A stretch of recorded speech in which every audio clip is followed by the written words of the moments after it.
Hello everybody and welcome to Some Patches Required. As always, I am one of your hosts, Aaron. And my name's Zach. And this is, of course, a podcast where we attempt to entertain and educate you on the ever-turbulent games industry. This week we are talking about, The Last of Us, but mostly the difficulties in translating entertainment from medium to medium, specifically interactive mediums to non-interactive mediums. But before we jump into it all the way, I would like to say thank you to all of our returning listeners and also to our new ones. If you happen to be so inclined, please leave us a good review, follow us on Twitter or Facebook, subscribe on your favorite podcatcher, and leave us a nice review, preferably.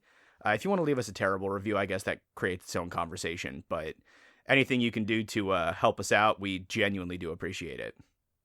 And I would just like to point out that was Aaron's first introduction of the season, so Aaron, congrats on shaking off the dust there. How's it feel? Feels great. Feel liberated? That was the good stretch for the rest of the season? Yeah. No, I'm good. I apologize if that sounded a little bit stilted. Yeah, we did a little bit of work in the intervening months, but I will get a little bit more fun with it eventually.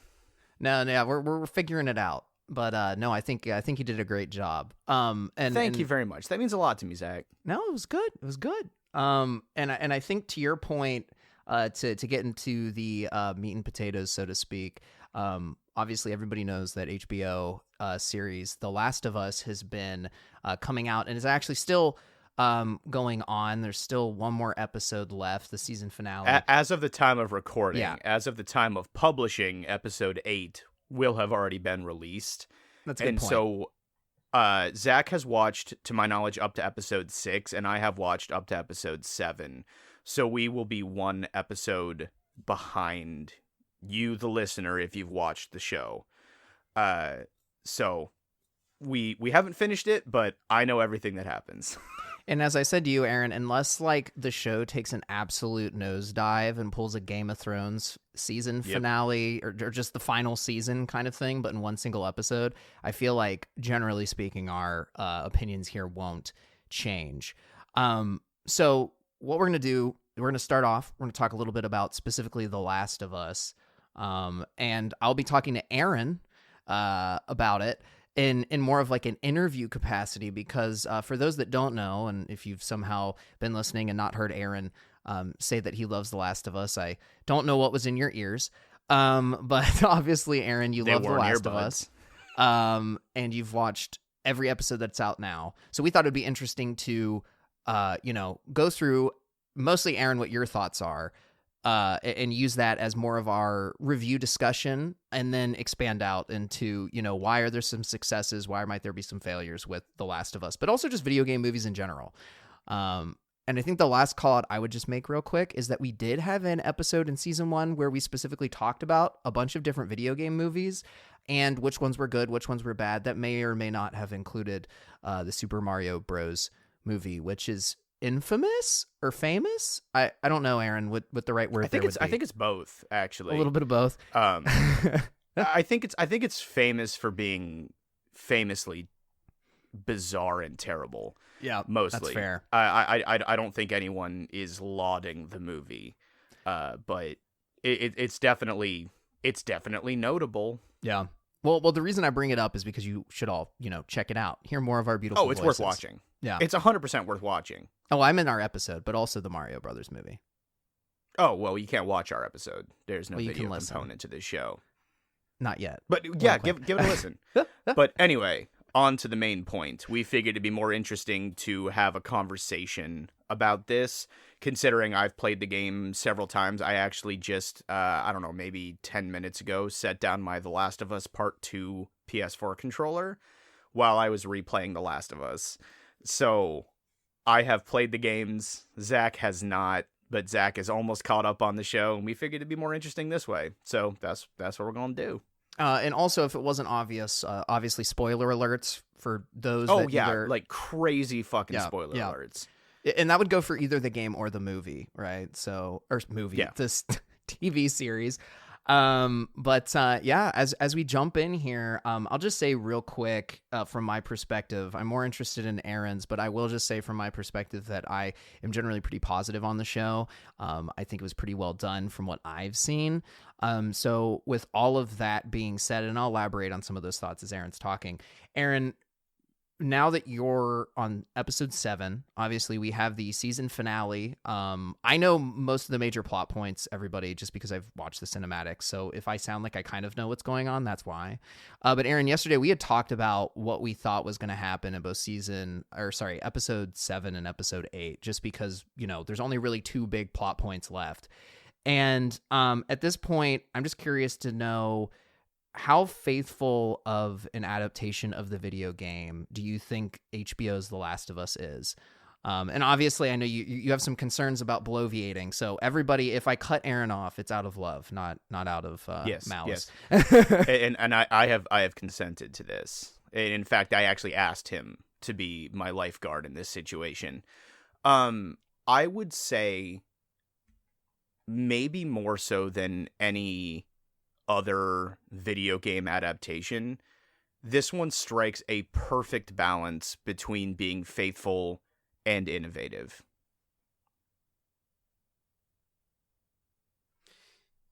That's it. That was it. Damn. I was expecting so much more. I'm floored, man. You said that in a single sentence. What the heck's happened to my co-host?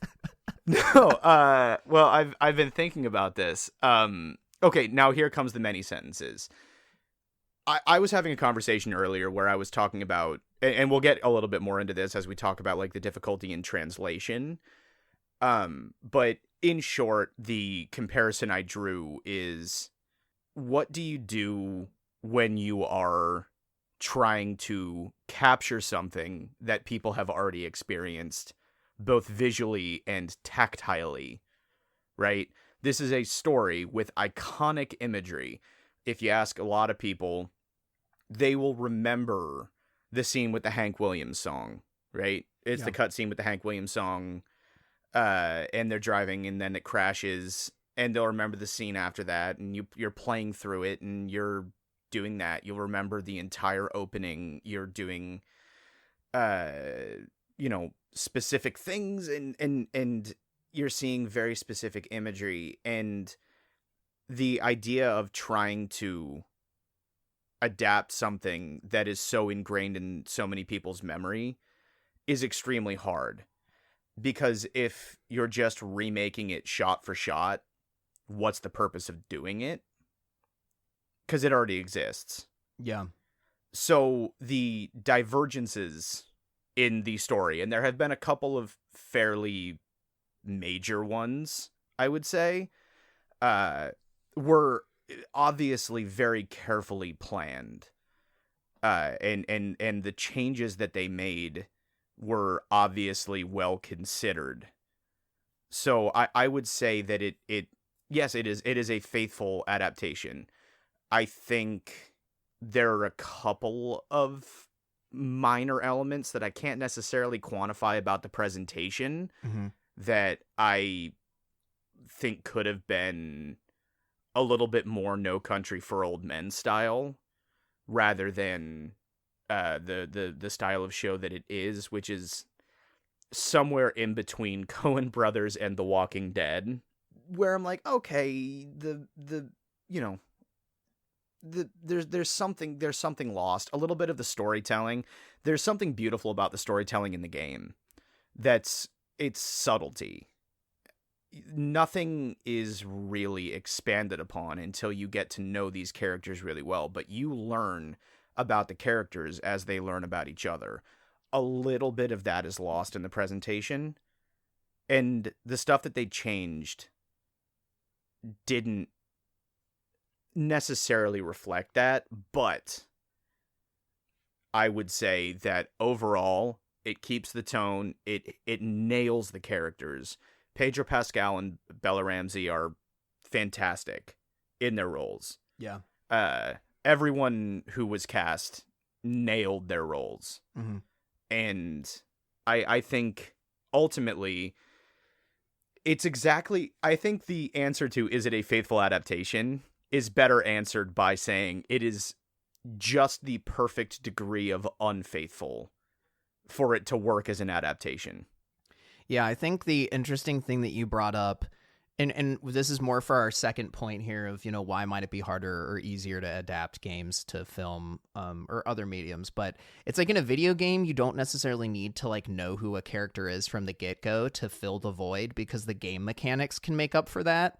But I do, you know, obviously like TV and film, I feel like you need to be a little bit more personable because there's not necessarily that interactive element. I don't know if that's something you would agree with, but to your point of, you know, you play the game, you get to learn the characters as you play the game.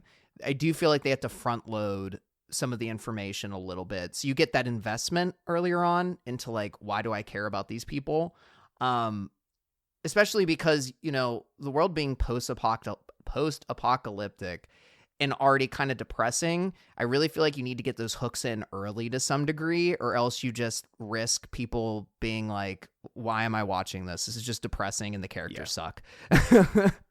Yeah, and they did. But the interesting point on that, and this will be my last bit on that, is they actually made Joel more of a dick in the show than he was in the game, and he was already kind of a dick in the game. He was a damaged dick. You understand why he's damaged. But, I mean, narratively, the way that they establish that is actually almost better in the show than it is in the game. Because instead of the opening being 18 minutes, 6 of which you spend with a little girl, playing as her, and then you transfer immediately to damaged Joel, you get 40 minutes of really getting to know this character who just dies. Dead. Okay. Now we're experiencing the loss with Joel, and that makes sense, and it's fantastic. It actually improves upon the narrative. Yeah. In a certain way. But again, in a game, you can't pace it that way. It would just be a very boring part intro. of the translation. It would like no action, just like narrative for 40 minutes. It wouldn't work as well. It works perfectly in a video game, or it works perfectly in a movie or a TV show. Yeah. It does not work in a game. You can't just have 40 unless you're Hideo Kojima. You can't do 40 minutes of cutscenes at a time. You know, it just doesn't work. So they took that one element of Joel's character and they took the little that we knew about Sarah, Joel's daughter, and how she died and what everything that happened before Outbreak Day. And they expanded it to like 45 minutes. And that is what this show is so far in my mind excelling at. Yeah. Is taking like the subtlest points of the game and expanding them into other things. The other example would be the episode with Bill and Frank. Which, by the way, I just want to comment that episode made me cry. That was a beautiful episode in my opinion, and it was exceptional. Yeah, no, I think that might be my favorite episode in the series, and that's going to lead me into my second question, which I'm just going to say here. But if you still want to elaborate on that Bill and Frank point, I was just curious, like, what do you think is the most faithful and least faithful? Well, actually, let me rephrase that. Like, what's the most meaningful part of the narrative in the HBO series to you so far? You know, outside of whether it's faithful or unfaithful, like, what do you think was the best thing in it so far? Oh God. I know I restricted you to one, and I'm sorry. I know that probably hurts. No, it hurts. It hurts terribly because I can't pick one. So I'm going to quickly do a couple. The most, well, I guess I can just pick one. I will pick one. And it's one that I haven't seen yet. The most important moment of the entire show, whether they sell it to me or not, as the pinnacle of video game turned into non-interactive, will be the final shot of the season. Because we all, if you've played the game, or if you've watched all the cinematics, you know what that last scene is. You know what the last scene is, and you know how gutting it is. You know how very Cormac McCarthy it is. If they do not nail that, then I'm out. Up to this point, though, option 1B is... I actually think it might be... I mean, it's either Bill and Frank being an entire episode instead of a footnote. And I actually just literally half an hour ago played through the Bill and Frank section of the video game, which includes zero Frank except for his ankles, where he's hanged himself. And yes, that is the correct word. Outside of that, I mean, the Left Behind episode was also really, really good. And I've played through that a couple of times, and it's great. They captured exactly what that's supposed to be. I think the surprise ending of that one, being what it was, I think may have been the most, like, surprising bit. But yeah, no, I think ultimately what the most impactful thing will be the last shot. Yeah. Well, so, you know, like you just said, there's been some things that have been changed. And I think you've been pretty positive, and I know we didn't want to dwell on this topic for too long. So I guess my final question, especially because ultimately the purpose of this discussion, even though, you know, HBO's The Last of Us may be successful in a lot of ways, and we'll get into some of that in the next section as well as to why that might be, but what did you feel was the least what didn't work for you? Like, what was not properly translated? Was there a change that they made that you felt was destructive as opposed to additive in the format? The only one that I can think of is actually the impetus for Joel and Tess wanting to do a deal with, I can't remember the guy's name, when they're still in the QZ. The quarantine zone. Yeah, like episode 2. We're talking episode 1. Oh, you're right. Episode maybe when they're so in the game.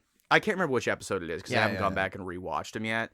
But in the game, they were trading with this other smuggler for guns, and then the whole reason for Joel, Tess, and Ellie to initially set out to go into Boston and get to the capital was just to get Ellie to the capital.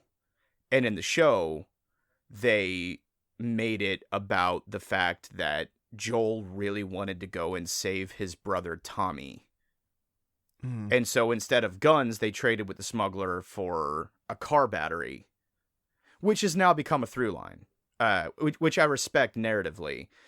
In the newest episode, which you haven't seen, the car battery thing became a narrative through line. But in the game, that made them just smugglers. They were just smuggling. That's it. All they wanted to do was trade the guns so they could sell the guns. And then they got caught up in this whole Firefly Revolution thing. And Marlene, the leader of the Fireflies, which is the group resisting the kind of oppressive, just in case anyone hasn't seen it and doesn't care about spoilers, kind of resisting the oppressive government-esque organization called Fedra. That made a lot of sense. He's aimless. You know, he gets it done when it needs to be done. But outside of that, his entire focus is survival. In this one, in the show, he's just trying to get a battery to go to Wyoming because he hasn't heard from his brother over the radio in a while. And doubling down on purposes to bring someone west just seems redundant to me. That is the worst change, in my opinion, that they made. It's the only one that doesn't seem to serve a narrative purpose. I think the way that they changed Bill and Frank's story, A, by elaborating it, was beautiful, and B, by the poetic death that they both shared, was beautiful. And it cut out, it replaced a fair amount of gameplay, even though Bill is still very much alive by the time you see the end of him in the game. And I didn't have a problem with that change. I thought that change was actually narratively better suited to television. I thought it was narratively satisfying, and I figured these are two separate products, both building off of the same source material. But the need for Joel to have been so obsessed with finding his brother just didn't make a lot of sense to me. That's the worst change, in my opinion. Yeah. I mean, I think I don't know that, like I said, I mean, I've kind of experienced the game through cinematics, so I don't know that I have a particularly strong opinion on what I thought was necessarily negative. I will say, on the note of Bill, Frank, and then Ellie, and I'm forgetting Ellie's best friend / initial love interest, but I think they both paint a very positive representation for people in the LGBTQ community, which I did think was interesting. Oh yeah, no, and that's built into the games from the beginning. Yeah. Especially after playing number 2, like you realized, and the thing that I love about the way that that's handled is that it's not heavy-handed. It's not like a super obvious attempt at representation. It's just there in the games. It's just there. That's not the only component to that character's personality. It's just there. Mm-hmm. It's part of them. Do you like them? Do you not like them? That's up to you. Yeah.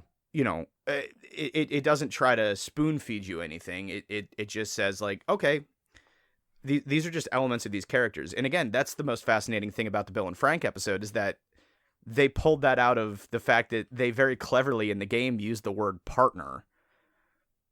It's the same thing with the Joel and Tess romance, which was exclusively fan speculation up until the show, where it was explicitly, not visually, but explicitly defined that they were romantically involved. Yeah. You never really had any particular confirmation outside of the all male nudie mag that Bill was gay, because you can take partner however you want. So yeah, no, I mean, all of those changes I actually think were incredibly clever narrative tools in the show. Well, I just think that, and this will be my last thing before we dive into the successes and failures when it comes to just video game adaptations in general, but I just think it was very humanizing in a way that didn't feel pandery. At least I didn't think it felt pandery. And it also didn't feel tokenizing. Yeah, no, I would agree. I'd say that especially with the Bill and Frank episode. Not that I had an issue with the one the Left Behind story. I just didn't think it was as powerful for whatever reason. But I would agree. But I didn't think it was bad. I mean, maybe it's because we're both males. Yeah, maybe. But maybe it just felt more personal. I also just love way. Oh my God, Nick Offerman. I said Ron Perlman. Jesus. It would have been a much different episode with Ron Perlman. Yeah. But no, I love Nick Offerman, and I thought it was great. I also thought it was really funny that he played. He was like typecasted into a very similar role that he played in like Parks and Rec, except he's gay. Yep. Like, I thought that was I loved it. Yeah, I thought it was fantastic. That episode and several other episodes have actually made me cry. This is the only show in recent times that has made me cry. It was fantastic. And then, very brief last point before we jump to the main topic of the episode. I know you were interested in asking me about having the time jumps. Yeah. And I can sum that up in like one sentence, actually, like I tried to do earlier, which is to say that those were very much present in the narrative of the original game. Okay. Yeah, I wasn't sure because I wouldn't have been surprised if they if they jumped around more. The game is basically, well, it jumps time backwards way more than the game ever did. Just because it does these like almost full episode versions of flashbacks. Like The Last of Us Left Behind is technically a flashback episode. I mean, it is explicitly a flashback episode, but the game version is a kind of a separate entity, but it also still functions as a flashback because it's all around the time when she's taking care of Joel after he's been stabbed through in the game by steel rebar, and in the film by like some nasty broom handle. Not the film, the TV show. But the other one totally in line with what happened in the game. And I actually thought that was a clever narrative device in the game, and I think it works just as well in the TV show. Well, I think on piggybacking on that note, that really illustrates one of the biggest reasons, or a reason why moving from video games into film can be difficult, which is to say that when you're writing an entire season of a TV show, there's got to be different plot beats that you're hitting, right? So that, the tension is ramping, or you're building towards the climax, and then you've obviously got the payoff and the conclusion and blah, blah, blah, blah, blah. And so what I think that The Last of Us has succeeded in so far is building out the season-wide structure, which is arguably probably the easier part because it is based on a more narrative-driven video game. I think the thing that I've been impressed by, and this is kind of with like the time jumps probably help in service to this, is that they've been able to have pretty solid plot beats for each episode, even though the game isn't necessarily intrinsically broken down into the same act structure that a TV show would need to follow. You know what I'm saying? Like, it doesn't have... Does it have chapters? It's not broken up into literal chapters. I mean, it technically... It has seasons. The game has seasons. Oh, okay. So it's sort of broken down, but it's not the exact same as like the episodes, right? Like, no, not even remotely. No. They definitely were very judicious in the way that they structured the show, as opposed to the way that they structured the game. They found the cracks, not the cracks in the narrative, but it's actually one of the things about the show that has been fascinating for me to watch is that they've found these moments of subtlety in the game. Mm-hmm. And said, how can I expand on this? Now, do we lose something in that translation? Or do we gain something in that translation? I would say it's kind of a mixed bag. In terms of the fact that we only get to spend about 10 to 12 minutes playing as Sarah, Joel's daughter, versus the 45 minutes that we spend with her in the show, we gain something there. With the Bill and Frank thing, did they change the narrative a little bit? Yes. Do we gain something? Absolutely. Yeah. And then Left Behind is just almost straight shot for shot the same as the game. There's a couple of little minor differences, but it all works really well. So I think they were very clever in the way that they adapted to taking those subtle moments. I think the only thing that's lost a little bit is that Cormac McCarthy, and I'm going to bring Cormac McCarthy up again, sort of thing where there's the moment when Tess is they found out that she's been bitten. They've gotten to the Capitol and they found out that all the Fireflies are dead. And she just says, there's enough here that you must feel like you owe me something. And it's never explained that they're a couple. They just trust the audience enough to let us draw our own conclusions about that. And the show makes it very explicitly clear that they are a couple. And that's the only thing that's lost in that translation. But, that's my closing salvo on that. Well, what I was going to say, expanding it out to all different games, with the, the point that you had mentioned. But I think maybe one of the unique benefits of The Last of Us, HBO's show, compared to other adaptations is I believe Neil Druckmann assisted with the script for this in some capacity. Yes. His name is He was involved in the screenwriting, and he Yeah. was an executive producer, maybe a normal producer, and I think he directed maybe one episode, I want to say. Yeah, I definitely saw his name. And so the reason And this is actually it's worth mentioning now that this is actually the second attempt at adapting The Last of Us to the screen. It was originally meant to be a film. I think this is better for it. Yes, it is. Yeah. Well, that's the reason that it fell apart, is partially because he wanted to make No Country for Old Men. Here's Cormac McCarthy again. And they wanted Uncharted style high octane action. Mm-hmm. And so the whole deal fell apart. But to the earlier point that I made about structure, right? Like there's even a difference in structure between TV series that like HBO makes in a film, right? When you're looking at like plot structure and totally. and keeping engagement. Like I think there's too many ups and downs with the narrative of most video games to really fit a film successfully, especially something like, what Sony typically points out. Or produces is what I meant to say. Like if you're gonna make an Uncharted series, which by the way I have seen the movie and it's okay, like it's fun, but I can't say how well it services like actual Uncharted. I feel like most Sony games would actually function better as mini series in a similar vein to like The Last of Us, as as opposed to like a film. Well, I guess it kind of depends on how much you're trying to follow the exact plot beats, right? Because we actually talked about this, you and I, before this episode, in terms of like, are things like Pokemon, the anime, is that a video game adaptation, or is that a completely standalone thing? Or even, there were Sonic cartoons, right? Where I can specifically say that I know Sonic was a video game before it was a cartoon. And like, are those adaptations? And obviously in those examples, the like game that exists in the game is different than the game that exists outside of the game. So, I feel like it kind of depends which structure you're going for. And maybe if you were to make like a spin-off movie, maybe you could find more success.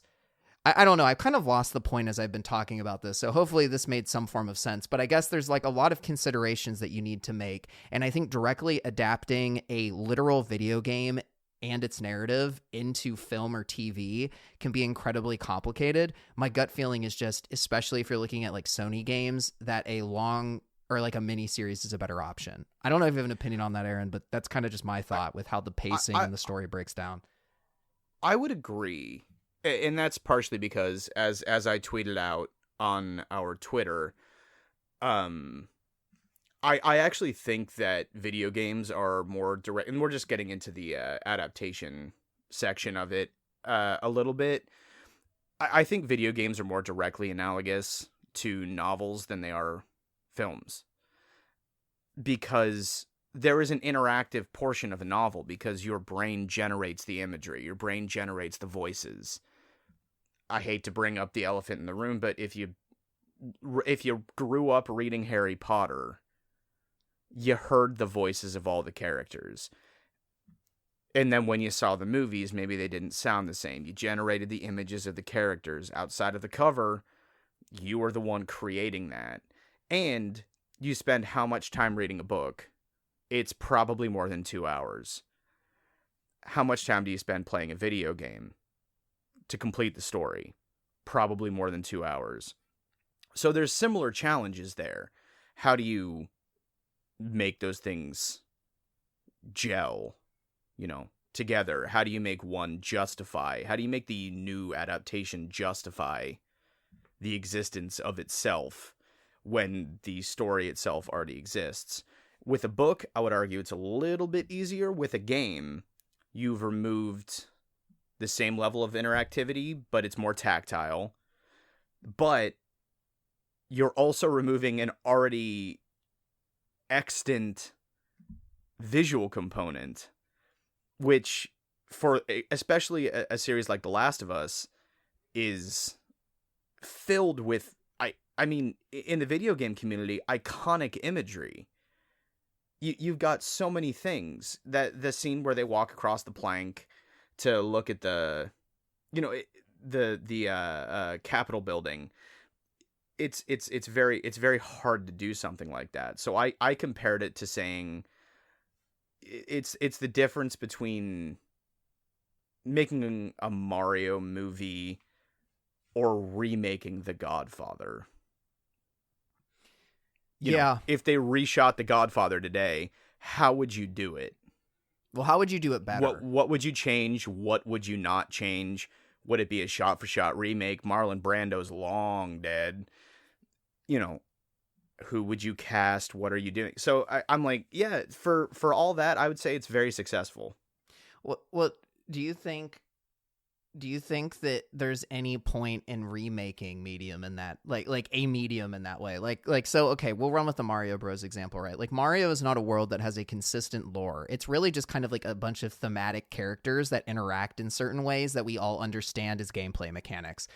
And you can reference that in a film or TV show or whatever. So maybe they're expanding. It makes a little bit more sense because you can create narrative where narrative doesn't exist as kind of like a spin-off thing, right? But like in I don't know, Gears of War, right? Which I think maybe not necessarily seen as like the same narrative marvel as like The Last of Us, but you know, largely still a game that I think people say is pretty positive from a story perspective, but relies really heavily on the mechanics to make it solid as well, right? Like, do you think there's any value in making that a film? Like, why does it need to be a film when it's already a solid video game, right? I think yes. I mean, I think as long as it's well executed, I think there's value in it. Now, so here's my example for that. The Tomb Raider movie, which I actually wrote a review on. Yeah. If anyone wants to check it out, it's on new one, right? rantreviews.com. Not the Angelina Jolie. the one with Alicia Vikander. Yeah. And that movie was very much not that movie. That the actual Crystal Dynamics game was very much aping off of the style of Uncharted. And the movie was fine. And that movie should have, much like Uncharted, which I actually haven't seen, been a slam dunk. But it looks like a video game movie. So my thought is, you need a strong narrative. You can come up with your own. But if you've got established characters who are well-defined and iconic, you have to find the right balance. And then you have to put the right people on the team and the right budget into it. My argument is actually that adapting something like Dungeons and Dragons or even Mario would be easier than adapting something like The Last of Us. That's my argument, and I know you'll disagree with me, but I will tell you, earlier today, I was having a conversation, and I wrote out what was basically a spec script for how to make a Mario movie work, and it took me a minute and a half.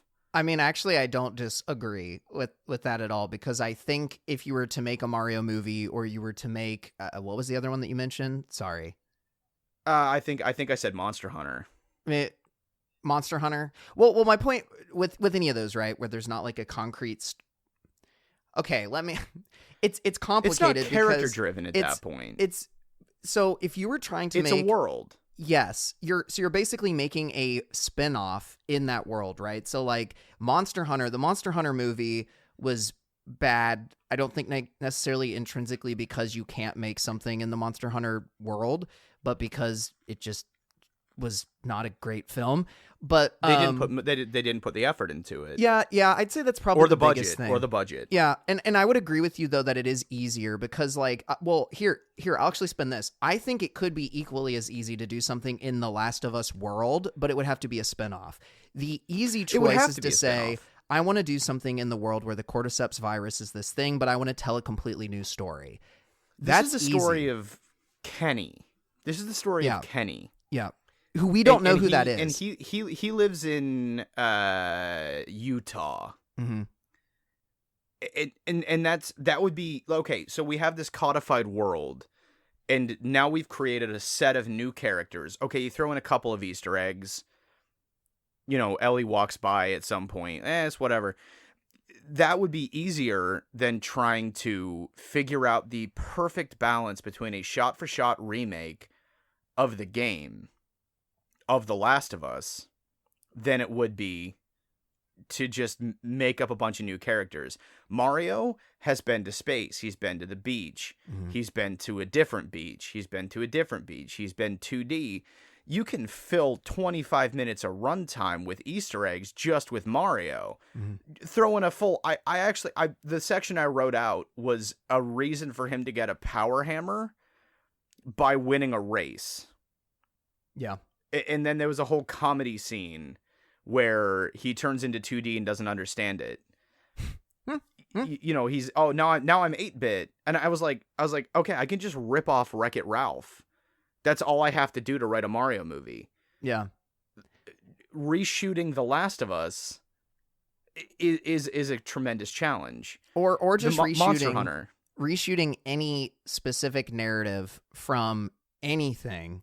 So because I just want to make sure we're like hitting on this point, because we've said a lot here, but I don't know that we've like condensed it into a statement. So let me know if you'd like to add anything. But I think the statement here is that what makes translating from one medium to another is not necessarily that certain worlds don't work in other mediums. That's not the case.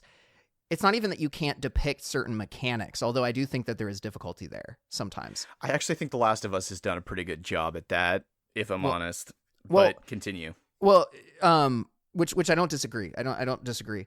But I think the biggest thing is it's just hard to take a story that is told in a certain way, that has a certain structure because it is in a certain format, and then translate that into another format. So I think what you mentioned before, The Last of Us, because obviously that's one example we keep using, is like 40 hours long in length. But this TV series is only roughly 12. Less. It's a little bit less. It's a little less. Well, here, I'll even just say, like, what if, I don't think you've played Persona 5, but maybe you have. But I actually have. Oh, you have? Okay. Imagine trying to turn Persona, like, literally, like, beat for beat into a movie, for example. Like, you'd have to cut so much content. 12-hour longer movie. Yeah, because it's like a 90-hour long game that you'd have to condense down. Even turning it into a mini series would be difficult because, like, it's such a long game. But I would even argue that Persona would be easier to adapt because they keep changing characters. What you have is you have a group of characters who are in a school. Well, to clarify, they do the thing. To clarify, the point is, I agree, but you'd have to do unique characters. I'm talking about specifically following the Persona 5 story, which I think that's the difficult point, right? And that's what I was trying to illustrate, because that's what I think we're both agreeing on, is that that's the main complexity, is telling the literal same story from like, how do I make an interpretive musical of The Last of Us? Part 1, right? Well, as long as it's orchestrated by Gustavo Santaolalla, then I'm fine with it. But how would you? Yeah, exactly. It's how do you tell the exact same story beat for beat, take out the interactivity, and maintain the investment emotionally? Yeah. It's really hard. How do you do that with? I was trying to illustrate to my mother the thought process behind, like, Harry Potter, like all of these things. It's so incredibly difficult to translate these things because the pacing's different depending on the medium. Even adapting a film to a stage play or a stage play to a film. Look at Cats. Mm-hmm. I mean, just generally speaking, because they're cute. Not that weird horny movie that came out, whatever it was, 2 years ago. No, okay, no. I was mostly just thinking about cats, the animals. No, but you're completely right. I think we're on the same page there. So I think actually, even though my full prediction is that the Dungeons and Dragons movie is going to be absolute dump on the level of, I think people will like it, man. Assassin's Creed. I think people will like it. I don't think it's going to be. Really? Yeah, I don't think it will be critically well received, which I read that. I put that whole article in our notes about how it seems that, like, critics typically don't like a lot of these movies that are based on, like, game IP. But if you look at any of those, man, like, the user audience scores, I said user audience scores is what I meant to say. Audience scores are always better. Like the Warcraft movie, which honestly I thought was kind of cool, and I'm a huge Warcraft nerd. Not at all a cinematic masterpiece, but like I would not have rated it as low as a 29%. So like, I don't know. I think like part of this whole discussion on how well adaptations work, I almost feel like is like, well, what are you trying to get out of it, right? Like, is it enjoyment or are you looking for a cinematic masterpiece? Because I'm going to apologize to everybody, but there's no way in hell we're going to have some like moving story coming from Mario, more than likely. Although I just saw the new Puss in Boots movie, which is honestly pretty fucking good. So, you know, I've actually heard the same thing. Anyway, sorry, I bloviated. No, you're good. My concern there is very much tied to how weird it's been for me to watch The Last of Us, which is to say that it's now no longer just a game. It is a franchise, and I'm like, okay, so I know everything that's coming. I know what story beats they have to hit. I'm interested in what they're going to change, and the interesting thing about it is I actually did a little bit of additional homework. Zach, you don't know about this, but I started watching Chernobyl.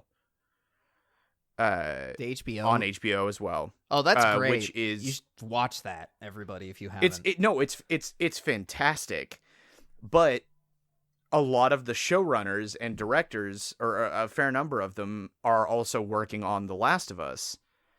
And that was the first thing that gave me confidence even before I'd watched the show, because I knew that was critically acclaimed. And I'm thinking, okay, how many people read No Country for Old Men before they saw the movie?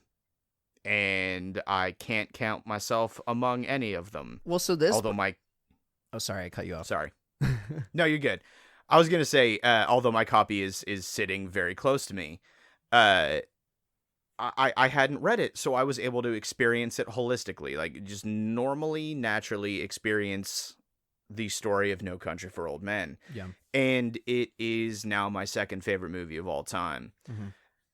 I'm thinking to myself, what are you making this property for? Are you making a The Last of Us show to appeal exclusively to fans of the game?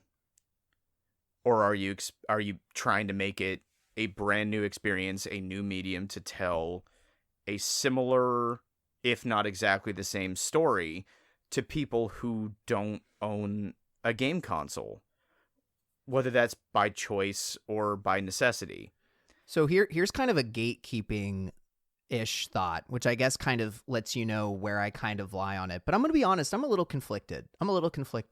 But do you think... So we talked about value earlier, and I hate to bring it back to that point because I'm not trying to backtrack, but like if the intrinsic value of something is simply just to bring it to a new audience, is that enough of a reason to develop something new?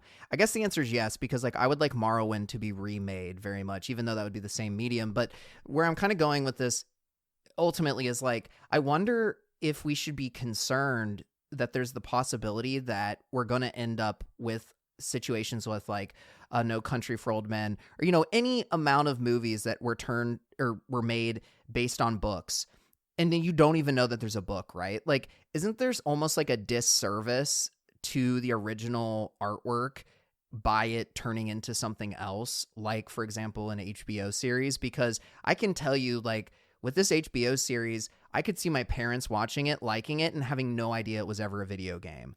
And I feel like it kind of diminishes the original work in some way. I feel like that's kind of gatekeeper-ish of like, kind of being like, well, it should say a video game because it was a video game and blah, blah, blah, blah, blah. New people should experience it that way. But like at the same time, you know, artistically, I feel like it could be a disservice to, you know, I don't know. I feel like as someone that really just wants video games to do well and be respected, it's just kind of like annoying if it becomes even bigger just because it's a, you know, TV show. Yeah. I don't know. I clearly I'm conflicted here, but yeah, no, I would say I'm conflicted as well, because I agree with your last point. If it becomes bigger just because it became a TV show, then it's annoying. But I would say that The Last of Us, much as it is in general a rarity, in terms of like very calculated narrative exceptionalism. It doesn't bother me that it has become a show, because it is for the very same. Naughty Dog does video games that could have been movies, but they do them as well as movies. The only difference is you get to be a part of it. And there are a lot of people who, for whatever reason, are allergic to video games. And that's fine. That's not everyone's shtick. I saw a meme about the fact that it was right before the show came out. And it said, I think the biggest thing they're going to change in the show is the fact that Joel's not going to get his neck bitten by a clicker 75 times before the show ends. And I was like, yeah, okay. A, that's funny. Because yes. And B, if that's the barrier to entry for somebody who wants to experience a good story, then removing the barrier of entry does not bother me. I'm okay with that. The narrative is strong enough to support the lack of interactivity. The question then becomes, was it ever about the interactivity, or was it just always That's exactly a movie? where I was going, was because Sony games aren't games. Yes. Just kidding, I'm lying, sort of. No, but that's incorrect, because I was having this exact thought as I was watching the last episode and then playing the game immediately after. I was thinking to myself, at no point in the show was I ever worried about how much ammo I had or how quickly I had to change guns. And that level of tension only comes from the interactive element. And that's just not a portion of the show. You know, that's not interesting television. Yeah. Even a little bit. Okay, there you can write a quick scene where they don't have enough ammo and they have to scavenge, and then you can send her to the other room, and then she grabs the ammo in a quick moment and then loads the gun and then fires off a quick shot and saves your life. Okay, you can do that, but that's like a minute. Preserve that for 25 hours in television, and you are the smartest person on the planet. As a writer, there's no way to do that. So yeah, there's something lost in the experience, but the narrative itself is strong enough to justify its experience in two mediums. It's just about how well it translates. Well, to me. I think at some point we'll have to do a deep dive on Sony so I can express my probably unpopular opinions about how I think they mostly just make narratives and don't really make particularly like innovative games. But what I will say to your point is I think Sony, and by extension Naughty Dog, are unique in that their games are very strong when it comes to narrative, which makes them particularly strong candidates for adaptation, even when people are trying to directly adapt. I literally just said it. I don't know what's going on. Adapt their games to film. You said adapt as opposed to adapt. Yeah. So, but you know what I mean, right? Like I think that if anyone was going to make games that were easier to be translated and have the narratives that are strong enough to be turned into film or TV, I think it's Sony. And I think that their mechanics aren't outlandish enough or complicated enough to be difficult to translate into other mediums. You know, we're not talking about, you know, I don't know, Hi-Fi Rush, which is fantastic. Everybody should play Hi-Fi Rush. I love that game so fucking much. But it's a rhythm-based game, right? Like, you could probably put that into a film or something, but it's going to automatically, like, kind of set a tone that might be goofier than the game, or it might be just as goofy as the game because it is a goofy game. But, like, you know, there's certain mechanics that I think are just difficult to, like, convey as well. And I don't know that The Last of Us is an example of having particularly difficult mechanics to, you know, get across. I would only minorly disagree in the sense that, like, there are visual depictions of certain mechanics. The way that Pedro Pascal strangles people, for instance, and that's a really weird sentence to say. But the way that Pedro Pascal strangles people, the crouching, the way that when they're hiding behind something, he has his arm up against, like, if they're behind a desk, hiding from raiders. It is almost a picture-perfect replication of the way it looks in the video game. And it's, the way that when he gets a gun, he puts it right where it would be. He's got the same shirt. Like, they have almost seamlessly recreated and then effectively changed the things that they needed to, but almost seamlessly changed the main mechanics. Did I say seamlessly changed? I think I meant to say seamlessly perfected. The main changes in the game, and it's wild to me that without Neil Druckmann that wouldn't have happened, but it's wild to me that they were able to capture that same feeling. And the most recent example is the most recent episode, which, has Joel running through a snowstorm in what I described at one point to you, Zach, as my least favorite segment, or my second least favorite segment. And that all did happen. Everything that I said would happen. She, befriends kind of a guy. They changed a couple of things. I didn't have a problem with it narratively. What I did like, though, is that you got David and you've got now James. And James, immediately when he popped on screen, I went, that's fucking Troy Baker. That's got to be fucking Troy Baker. Is that Troy Baker? That's definitely Troy Baker, who, for those of you who don't know, was the voice of Joel in both The Last of Us Part 1 and 2. And the guy who was originally voicing David was Nathan Fillion. Not Nathan Fillion. He's the guy who everyone wanted to play Nathan Drake, who was also voiced by Nolan North. I'm sorry, I've completely lost my train of thought on that one. I've lost the plot. So, yeah, no. So, the character that he was working right next to was voiced by Nolan North. And they were a great duo, and he's actually pretty good on screen. Troy Baker is. And I was thinking, like, okay, how do we meld the mechanics of this scene into, like, when you're playing the game, you're like, I can't walk across the glass, or I have to walk across the glass strategically, because if I do, they'll hear me and then they'll follow me. What does it look like? How is it going? And they fucking nailed it. So they managed to make me feel the mechanics without me being, I'm not holding a controller. I can't tell Bella Ramsey what to do. She's her own woman. and they did it. So they managed to translate that. It was fantastic.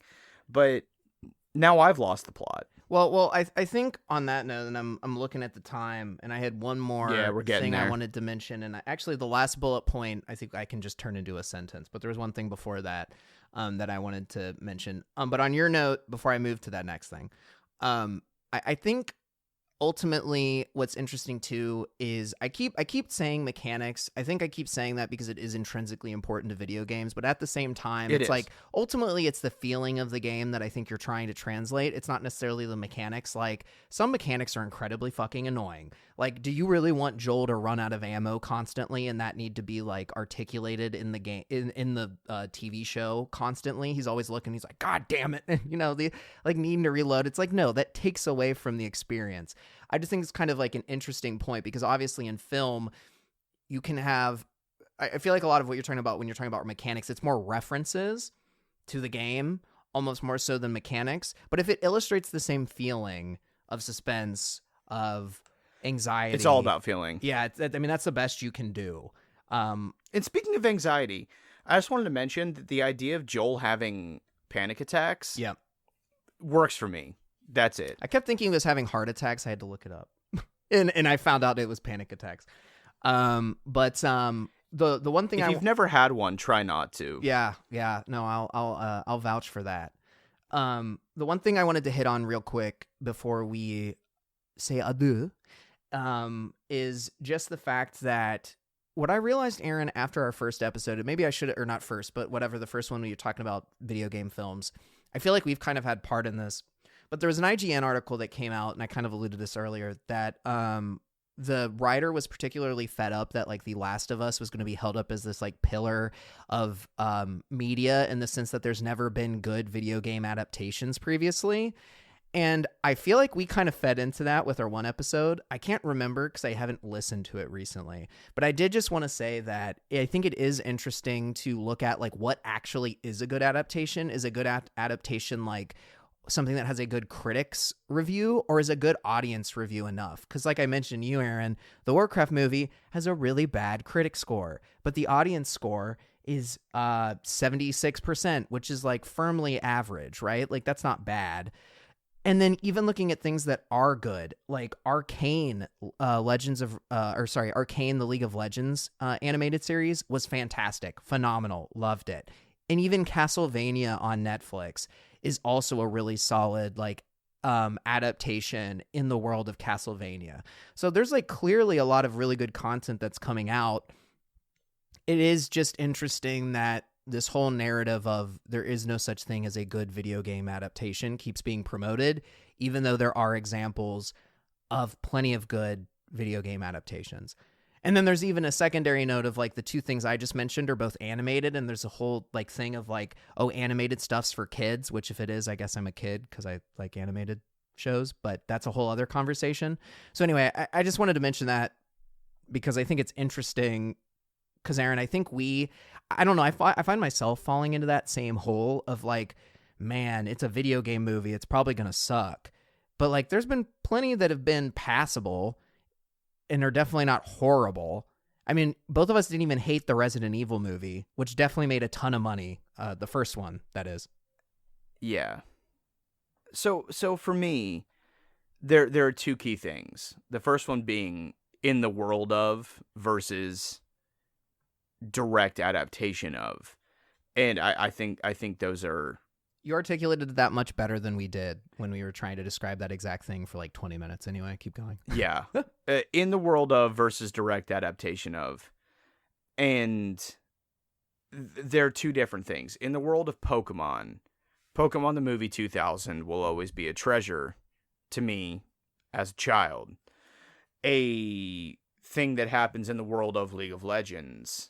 In the world of, anything. That's fantastic. And to me, the key difference is, again, what are you doing? Are you directly adapting The Godfather, or are you making something in the world of? And I think that's a very important distinction to make. The only other thing is that what makes a good... I'll even take adaptation out of it. I'll say what makes a good movie, and that's up to the viewer. Yeah. And a critic is a viewer looking at it through a slightly different lens. And I will fully admit that I'm a critic. I watch things with a critical eye. I say, okay, what is this saying? What is it trying to say? Those can be very different things. And then I'll jump into what works, what doesn't. Did this scene land? Did this scene not land? Did this line work? Mm-hmm. What was the purpose of that camera shot? So what makes a good video game adaptation is not up to me. It's not up to someone who writes for the news. It's not up to Paul Tassi. It's not up to Jason Schreier. It's not up to anyone who works at Polygon, Kotaku, IGN, Forbes. It's up to you. If you like it, then you like it. And then we get into the semantic issue of what's the difference between good and enjoyable. Because I would say everyone on the planet should watch the Fast and the Furious Tokyo Drift, because it's incredible, and we did an episode on it, and it's also one of the worst narratives ever. It's absolutely garbage. I have 5 to 6 feet away from me a signed copy of The Room. signed by Tommy Wiseau himself. And that movie is not good, but I love it. It might be my third favorite movie. It's fucking fantastic. So what how do you quantify good? It's just all nebulous. It's entirely up to the viewer and the context in which the viewer is watching it. Yeah. So, well, I would say, if you enjoyed, was it a Resident Evil show that just came out that you just enjoyed the lot, one that Zach? I liked, and then I felt bad because everybody else in the podcast community hated it. Yeah. It also got canceled, so there's no season 2. So. Well, that's because of Netflix. Yeah. Netflix just loves canceling things. But yeah, so I think the difference for me here in this situation, and then I will. I mean, it's like a difference gracefully out. It's just a difference of opinion. I guess it's a difference of opinion. I guess more but the I reason think the difference for me with The Last of Us is that it is not. I would say it's about 25% interpretive and 75% faithful. Mm-hmm. And it's really hard to find source material within a community as beloved as The Last of Us is in video games. And the way that they have delivered the story, which is the core of it, you're right about that. The mechanics are important. They've been communicated aesthetically in the show. But the story has always been the core. Which is actually what I like in video games. The way that they've communicated it is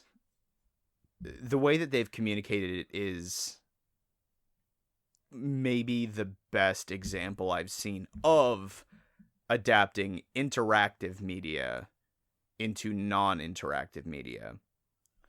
And that's coming from someone who really loves the games. Mm-hmm.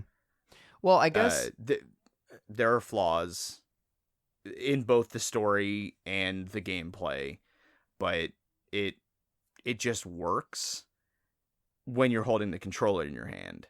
And this show works for the most part when you're not holding a controller in your hand and you're watching it on your TV or you're watching it on your phone. The only thing that I regret about this whole thing is that I can't watch it with clear eyes because I've seen everything that happens. I read the book before the movie came out. Yeah. If you will.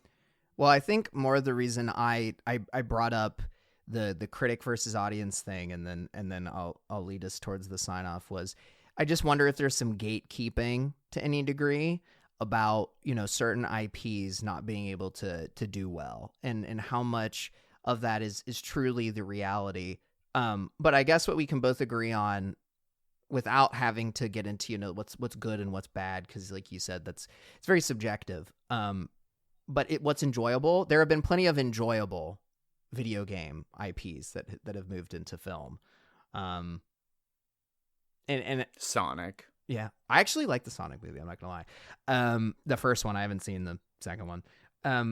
But I think the last thing I'll mention, which is our last bullet point, and I will make it a sentence, is just keep in mind, and this isn't to you, Aaron, because I know that you realize this. Obviously, we wrote the notes together, but like, video games are not unique in that sometimes they come out and the stuff is not good.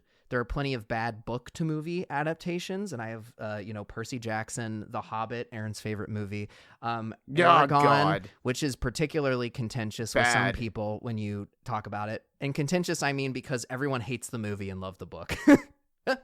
And then Twilight. I actually typed like bad book to film things, and Twilight came up, which I thought was interesting because I thought some people liked it. But anyway, I digress. But I have seen 3 Twilight films in theaters. I'm sorry for your loss. That's time. I'm that you'll actually never sorry. get back. I meant to say I've seen 4 Twilight films in theaters. Wow, that's even worse. Yeah, no, I didn't enjoy it.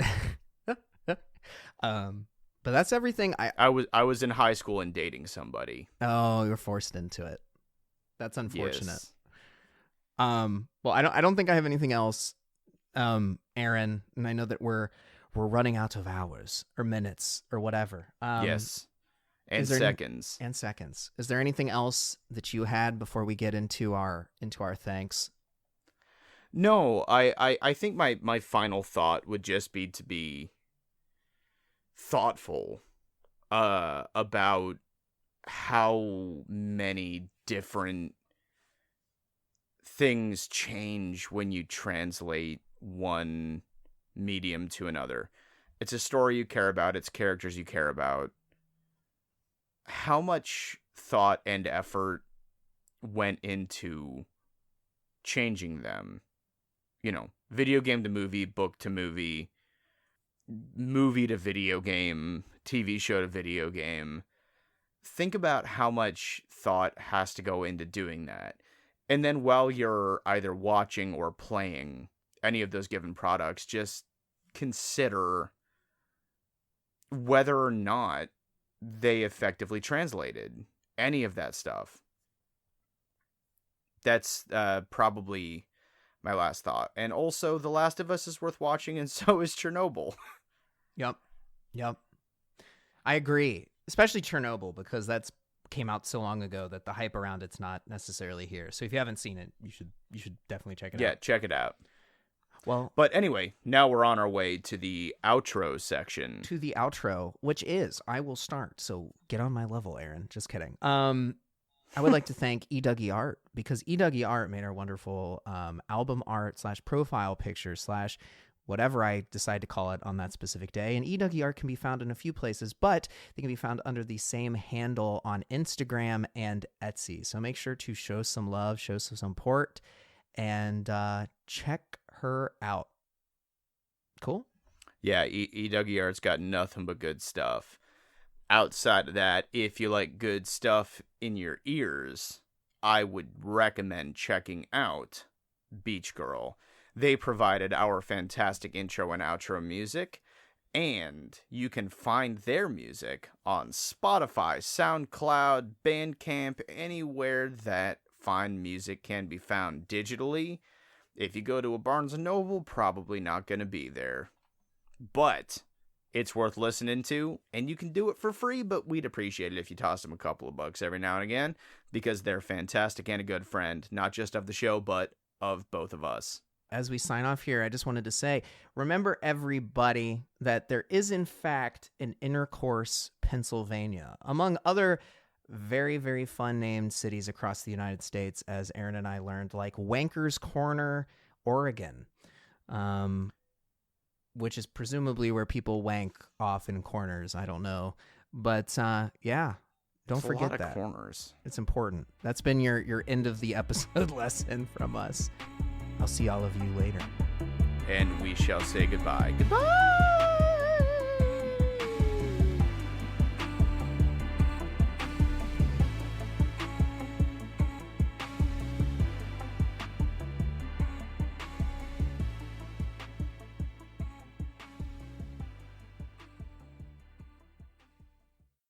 I was expecting so much more. I'm floored, man.